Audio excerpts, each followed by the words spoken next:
Саламатсыздар ма балалар? Қазір бізде қазақ тіл сабағы. Сабақ тақырыбы жетістік. Бұл мақсатымыз мәтін құрастырып, оны оқып, жетістіктерді тауып, үйрену. Жетістік дегеніміз не? Жетістік қандай сұрақтарға жауап береді? Мысалдар келтірейік. Жетістік дегеніміз заттың қимылын, іс әрекетін білдіретін сөз табы. Жетістік не істеді, не қылды, қайтты сұрақтарына жауап береді. Мысал келтіре кетейік. Ұшты, жүгірді, секірді. Бұл сөздер заттың қимыл, іс әрекетін білдіретін сөздер. Оқулығымызды ашамыз. Оқулықпен жұмыс балалар келесі. Оқулығымызды ашып, оқулығымыздағы 73-ші бетті ашып, 6-шы жаттығуға қараймыз. 6-шы жаттығуда суреттердің көмегімен мәтін құрастырып жаз.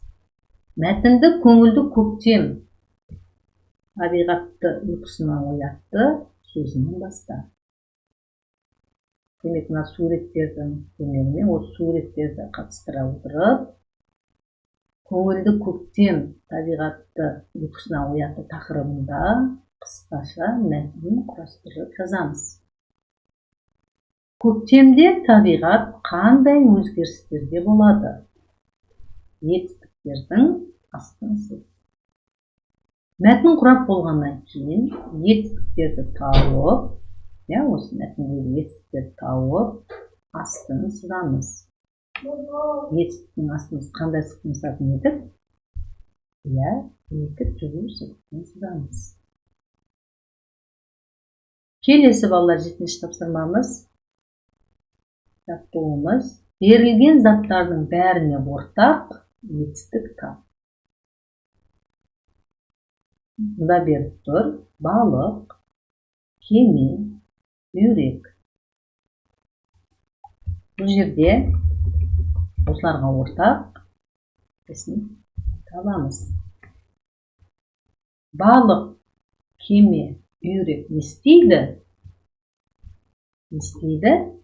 Балық жүзеді, кеме жүзеді, үйрек жүзеді. Демек, осы 3 затқа ортақ жетістік жүзеді. Енді келесі: бүркіт, ұшақ, бейнелік. Осы заттардың бәріне ортақ жетістікті балалар өздерін тауып көріңдерші.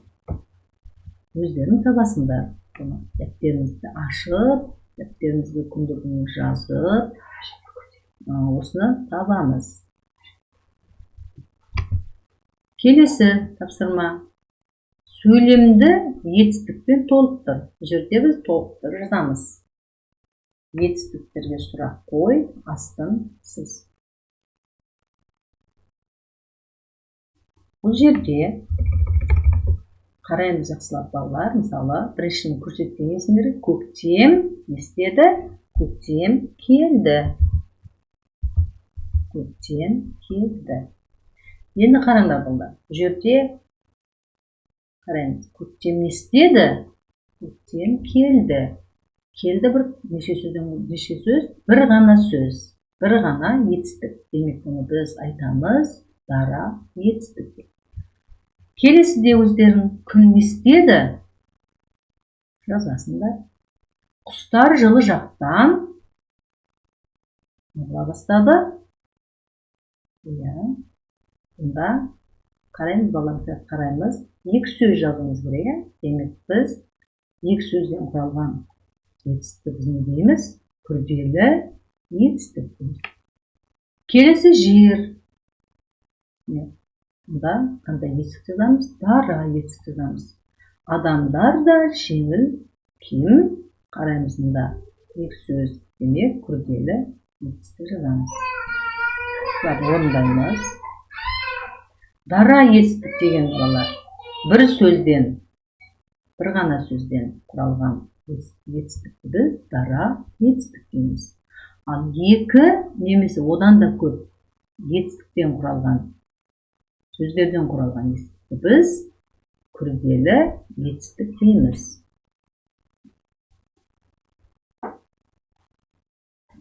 Келесі тапсырмамыз, бұны да дәптерімізге орындаймыз. Не істеді сұрағына жауап беретін сөздерді не істейді сұрағына жауап беретін етіп өзгертіп жазамыз. Бұл бізде шығармашылық тапсырма. Қараңдар, не істеді тікті, не істейді еді. Не істеді бала, қараңдар, бұл қай кез, қай шақты білдіріп тұр, қай уақытты білдіріп тұр. Не істеді? Өткен уақытты, демек өткен шақты білдіріп тұр. Демек бұл етістіктің өткен шағы екен. Не істеді? Тікті. Не істеді? Жүрді. Бұл алдын болып кетті. Солай ма? Не істеді? Әлі не істейді? Не істейді? Тігеді, жүреді, мысалы, оқиды десек балалар. Бұл қандай? Етістіктің қай шағы? Етістіктің келер шағы. Демек алдағы болады. Келер шағы.